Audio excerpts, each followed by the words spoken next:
엠마오 연구소.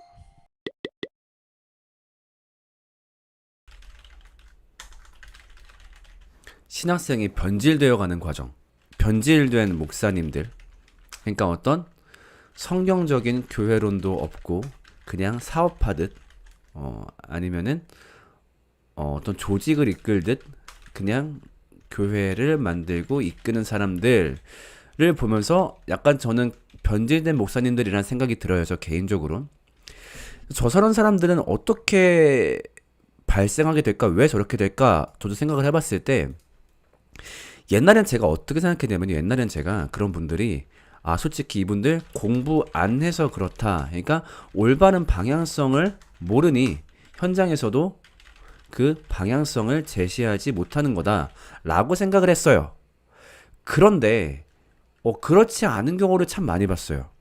그러니까 어찌 보면은 저보다도 더 좋은 신학 공부를 많이 했고 이미 방향성을 세우기 충분한 지식도 있는데 이 사람들이 변질되어 가는 것을 정말 정말 많이 봤어요. 그리고 지금 제 나이대가 딱 이럴 나이대인 것 같아요. 그러니까 지금 제가 89년생, 제가 35살인데 그러니까 30대 초, 중, 후반 그리고 40대 초 이때가 딱 그 변질이 옆에서 눈에 보이기 시작하는 그때인 것 같더라고요. 그러니까 분명히 그 전까지는 올바른 교회로는 말을 하고 올바른 신학도 얘기하고 이 성경과 교회가 다른 것에 대해서 날카롭게 비판도 하고 막 얘기도 하고 이제 거기에 대해서 분명히 얘기하는 게 있었어요. 그런데 어느 순간부터 아까 얘기했던 그런 변질된 목사님들의 목회 방식을 그대로 따라가는 경우가 있더라고요. 그래서 이게 왜 그렇게 되는가라고 했을 때 좀 그 얘기 같이 해보려고 해요. 저는 궁극적으로 무엇이 문제라고 생각하냐면요. 교회 현장에 갑니다. 교회 현장에 가서 이런 말들을 많이 해요. 현장은 달라. 야, 네가 뭐 이런 말 저런 말 많이 하지만 정말 현장은 다를 수밖에 없어. 뭐 이렇게 현장에서 정말 그 교회를 그런 교회를 이룰 수가 없고 막 이런 말들을 한단 말이에요. 자, 그러면은 그 현장이 무엇인데? 라고 했을 때 이제 그때부터 대화가 시작되는 거죠. 자, 하나만 예로 들어볼게요. 예를 들면요. 저는 현재 지금 교회의 직제 시스템이 상당히 잘못되었다라고 생각을 합니다. 지금 교회의 일반적인 직제가 어떻게 되죠? 성도, 그 다음에 집사, 뭐 권찰이 있는 것도 있죠. 요새는 좀 많이 안 보입니다만 권찰, 집사, 안수집사, 장로, 그다음에 이렇게 좀 이런 식으로 뭔가 직제 시스템이 되어 있어요. 자, 근데 이건 상당히 잘못된 게 있죠. 그러니까 왜냐하면 지금 이것은 마치 하나의 지금 계급화 되어 버렸으니까. 그 딱 봐도 아시겠지만 뭔가 이렇게 승급하는 느낌 들지 않습니까? 그래서 이렇게 승급해가지고 뭔가 누가 성도라 그래. 그러면 성도면은 이제 뭔가 괜히 쪼렙티 나고. 사실 성도란 말이 절대 만만한 말이 아니죠. 이거 영어로 하면 뭐예요? 이거 세인트예요, 세인트. 그 거룩한 길을 걸어가는 사람을 성도라고 하는 건데 뭔가 성도라고 하면 되게 쪼렙 같고 그리고 혹시 어떤 장로님한테 만약에 실수로 집사님 이렇게 불렀어. 그럼 엄청 불쾌하시죠. 나 장로인데 장로를 인정하지 않는 거냐. 그러니까 그것도 하나의 이렇게 계급화된 시스템에서 바라보기 때문인데 그러니까 이게 잘못되었다라는 걸 다 동의해요. 그러니까 분명히 어떤 직분은 역할에 따라서 각자 자기가 맡은 것이 다를 뿐. 그러니까 충분히 맡은 것이 다를 뿐 어떤 이런 진급 시스템이 안 된다라고 하는 거죠. 때문에 집사를 누구한테 맡긴다라고 한다면은 사실 오늘날 집사 개념이 어때요? 일반적인 교회에서 그냥 교회 좀 꾸준히 나오고 이제 좀 봉사활동 제대로 하는구나 짝짝짝 하면서 주는 게 보통 집사란 말이에요. 근데 원래는 그렇지 않죠. 원래는 집사는 뭐냐면은 원래 집사는 이제 교회 안에서 구제를 담당하는 직분인 거죠. 그러니까 초기에 이제 사도들을 통해서 교회가 만들어지고 교회 역할은 사람들을 가르치는 것도 있고 구제를 하는 것도 있는데 사도들이 가르치는 것도 하고 또 이제 구제까지 하려고 하니까 너무 바쁜 거예요. 그러니까 자꾸 구제를 할 때 빵꾸 나는 사람들이 생겨. 그러니까 이거 역할을 나누자. 그래서 우리는 사도들은 아예 가르치기만 하고 집사를 뽑아서 구제를 맡기도록 하자. 그래서 집사가 만들어진 거죠. 그래서 집사들은 구제를 담당해야 되고 이분들의 역할은 이제 그런 것에 있는 거죠.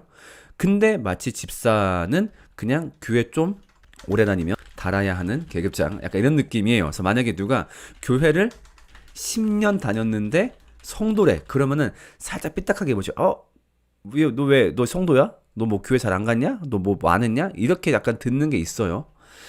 자, 그런데 이게 옳지 않기 때문에 이거를 이제 대화를 하는 거죠. 그래서 교회에 직분 시스템을 바꿔야 돼. 라고 했을 때, 야, 현장 목회는 그렇지 않아. 라고 했을 때, 그러면 그 현장 목회가 뭔데? 그럼 이걸 왜 구현하지 못하는 건데? 라고 했을 때 결국 그거예요. 야, 그렇게 하면은 성도들 교회 나가. 이제 이런 식의 말을 하는 거죠. 자, 근데 이것을 구현하려면은 분명히 일단은 올바른 가르침이 선언되어야 되겠죠. 그러니까 교회가 무엇이고 직분이 무엇인지 분명히 올바른 가르침을 해야 되겠고, 근데 그렇게 올바른 가르침을 했는데도 만약에 교회를 나간다라고 한다면 그때는 어쩔 수 없는 거죠. 그때는 분명히 교회란 것은 어떤 사람들의 대중적인 취향을 맞춰주기 위한 곳이 아니라 분명히 올바른 방향성이 있어야 되는 것이고, 때문에 우리는 올바른 가르침에 따라서 직제를 업데이트했는데 이게 싫어? 나갈 거야? 그러면 어쩔 수 없지. 안녕. 그게 맞아요. 그러면은 이렇게 말을 해주는 거죠. 야, 그런 사람은 나가는 게 맞잖아. 뭐 사실 그 사람들이 신앙을 버리진 않을 테니까 어디 뭐 딴 교회 가겠지. 저쪽 가면은 장로 줄 테니까. 근데 야, 그러면은 헌금은 누가 해? 이런 식으로 대화가 가는 거예요. 그러니까 보통 결론이 뭐냐? 그럼 현장 목회가 뭐냐라고 했을 때 돈과 교회 규모에 매여 있는 게 바로 현장 목회라는 거죠. 야, 그 돈과 그 헌금이라든가 교회 규모 이런 거 생각 안 하냐? 그러니까 목사님이 당장 우리 청년부 와가지고 예를 들면은 왜 더 전도 안 해? 왜 더 숫자 안 풀어? 라고 하는데, 그럼 거기서 따라가다 보면 그 현장 목회를 맞출 수밖에 없는 거야. 이런 식으로 부교역자 생활을 하면서 옳지 않은 시스템 밑에서 월급 받다 보니 그 체제에 서서히 물들어가는 거죠. 그러니까 이게 분명히 내가 어떤 가치가 올바르다라고 한다면은 그 올바름을 구현할 수 있는 기회가 있어야 하는데, 어떤 경우 그 올바름을 구현하기도 전에 잘못된 시스템에서 계속 교육을 받는 거예요. 그러니까 이 시스템에서 교육받고 지금 당장 어느 숫자 맞춰서 위에 보고서 올려야 되고 그거를 계속 하고 있는 거죠. 그렇다 보니까 나중에 시간이 지나면은 그냥 그 시스템을 답습하게 돼요. 그러니까 그나마 초창기에는 그래, 이게 옳지 않은 걸 알아. 근데 교회에서 시키는 걸 어떻게? 처음엔 그래도 이렇게 생각을 해요. 그랬다가 나중에는 어떻게 돼요? 그 시스템 내에서 어떤 이제 이 시스템의 은혜를 볼 때가 있잖아. 그러니까 예를 들면 그런 거지. 지금 교육 목사 생활을 하고 있는데 담임 목사님한테 잘 보인 어떤 막 이제 예를 들면은 뭐 한 B 목사님이 있어. 담임 목사님한테 잘 보였더니 갑자기 목사님이 B 목사님한테 개척 자금 한 2억 줘가지고 교회 개척 딱 시켜주는 거지. 성도 한 150명 칵 분리해주고, 그걸 보니까 눈이 돌아가는 거지. 그러니까 그때부터는 굉장히 자발적으로 이 행동을 하기 시작해요. 그러니까 처음에는 교회에서 시키는 걸 어떻게 이렇게 했지만 이 시스템의 어떤 수혜를 본 순간부터 자발적으로 그 행동을 하는 거야. 아니면은 뭐 직접적으로 나한테 목사님이 막 칭찬을 해줘.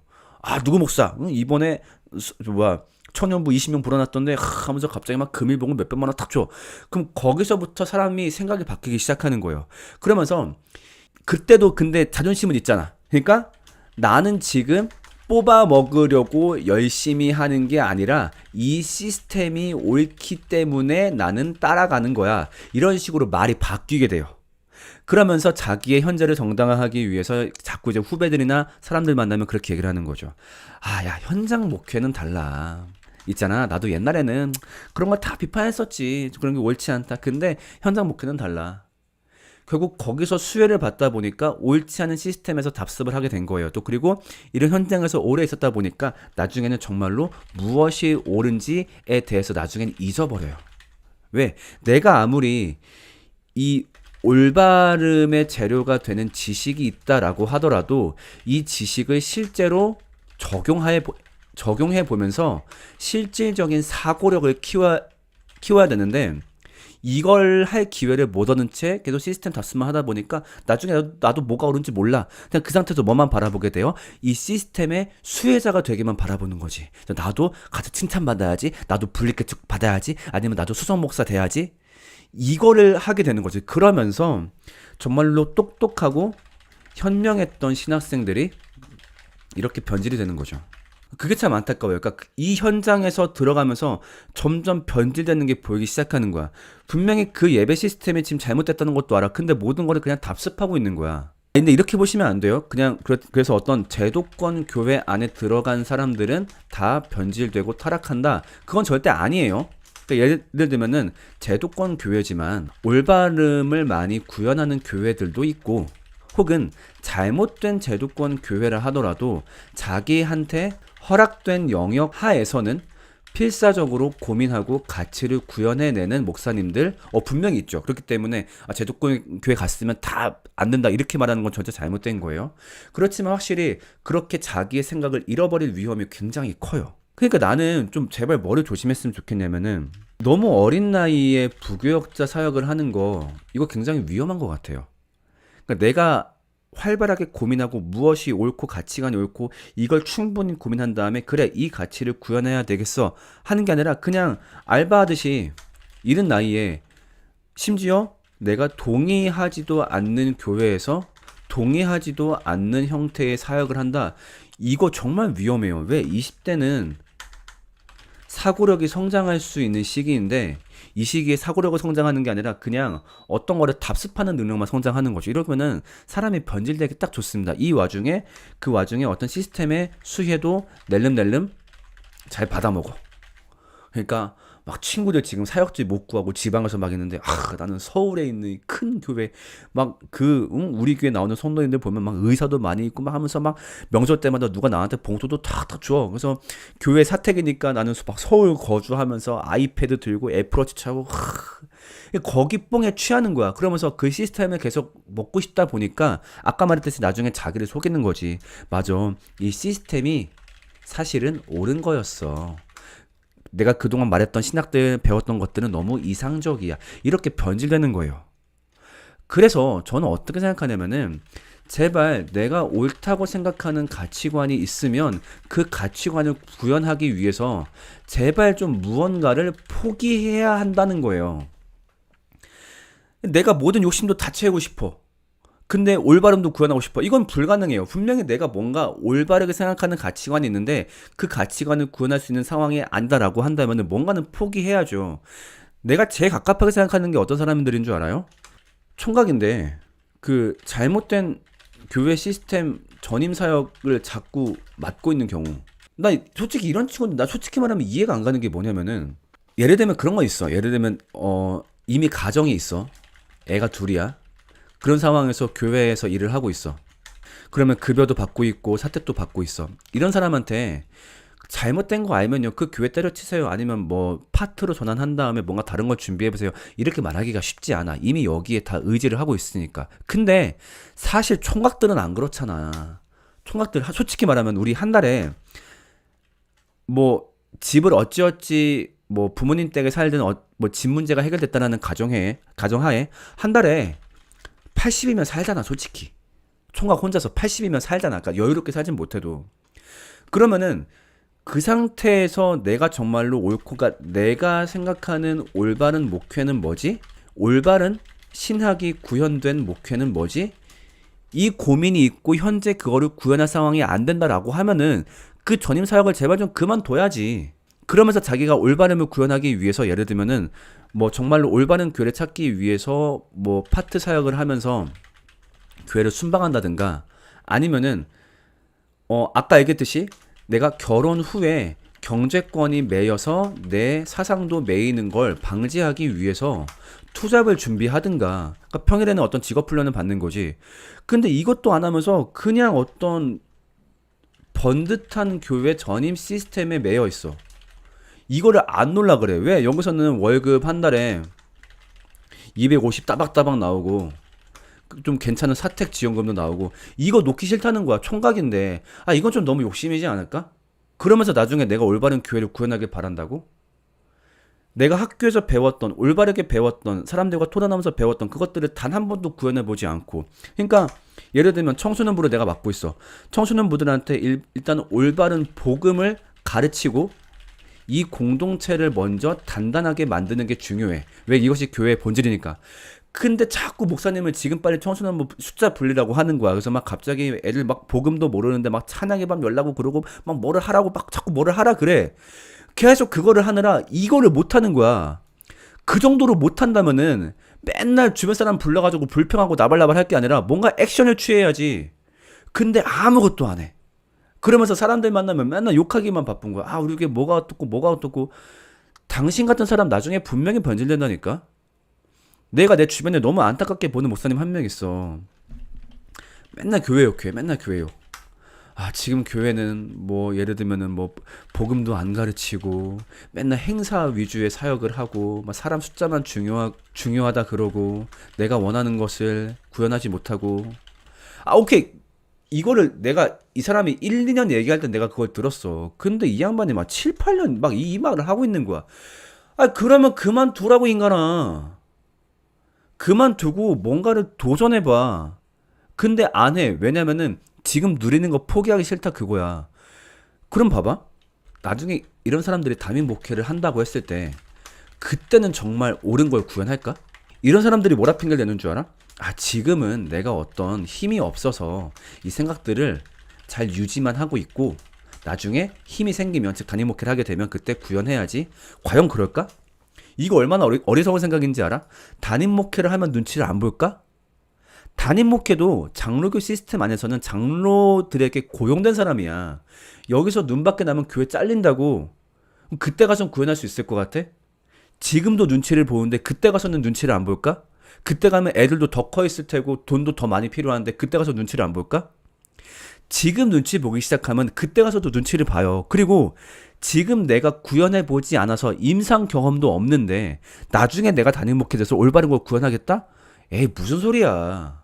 그러니까 이런 식으로 그 시스템 안에서 물들어가고 녹아져 가면서 올바른 사고도 잃고 올바른 생각도 잃고 그렇게 우리가 흔히 알고 있는 똑똑한 신학생들이 변질된 목사로 변한다라고 생각을 해요. 그래서 정말 그런 부목사님들 많이 있어. 물론 안 그런 분도 많이 있지만 부목사님들 중에서 교회론이 없어. 예를 들면 지금 교회가 성경적 교회론과 잘못 가더라도 뭐가 잘못되었는지 몰라. 혹은 잘못되었다는 걸 알아도 그것을 바로잡기 위해서 아무것도 안 해. 그냥 이 시스템의 요구에 충족해주기 바빠. 그러면서 이 시스템에서 얻어지는 떡고물 뭐 하나 안 떨어지나 계속 그 위에만 이렇게 바라보고 있는 거야. 뭐 하나 안 떨어지나. 옛날에는 막 비판하면서 아니 저걸 왜 먹을라 그러지? 하다가도 어느 순간 자기도 그러고 있어. 왜? 옆 사람들 떡고물 떡떡 받는 거 보니까 자기도 이쁨 받고 싶거든. 그러니까 아이 뭐 담임 목사님한테 막 아부 떠는 사람들 싫다고 얘기하면서 막상 앞에 가면은 아 목사님 정말 멋있으십니다 막 이런 말 하게. 이런 식이니까. 제발 이건 젊은 신학생들이나 좀 아직까진 기회가 있는 젊은 목사님들이 제발 좀 기억해주면 좋겠어요. 여러분들이 구현하고 싶은 가치관이 있다라고 한다면 제발 그것을 위해서 무언가를 포기하세요. 우리가 흔히 알고 있는 변질된 목사님들은 악인들이 아닙니다. 그저 손에 쥔 것 중 그 어떤 것도 포기하기 싫은 사람들일 뿐입니다. 그런 사람들이 그렇게 되니까요. 오케이? 아, 맞아. 요요님 지금 말이 맞는 게 신나게 욕하고 가려운데 긁어주는 것 마냥 시원해 하면서 그 변화를 위해 기도하거나 노력하는 분 못 봤습니까? 교회 그런 분들은 많이 있어. 예를 들면 막 청년들 아니면 일부 집사님들 모아놓고서 교회 욕을 막 해. 아까 지금 교회 말입니다. 이렇게 하면 안 되고 막 저렇게 막 욕을 한단 말이야. 욕은 실컷 해서 사람들의 지지는 얻어. 근데 정작 본인은 아무것도 안 해. 그 잘못된 시스템의 부역자를 하고 있잖아. 정작 그런 본인은. 그래서 뭔가 자신한테 허락된 바운더리 안에서 뭔가를 하는 것도 아니야. 이런 사람들은 난 좀 너무 싫어요. 그러니까 물론 다시 한번 말하지만 그렇지 않은 분도 있어요. 실제로 정말로 자기만의 가치관이 또렷해서 이런 식으로 사람들한테 이야기한 다음에 본인들이 교회를 시작해서 옳게 구현하는 분을 저는 알고 있고 또 진짜 그런 경우도 있어요. 그렇지만 내가 좀 비판하고 싶은 사람들 입만 살아가지고 맨날 비판만 하고 오케이. 그럼 네가 비판하는 그 가치관을 위해서 너는 뭐를 포기할 건데? 아무것도 포기하기 싫어. 지금 교회에서 월급도 잘 받고 싶고 나도 불리개척 지원금 받고 싶고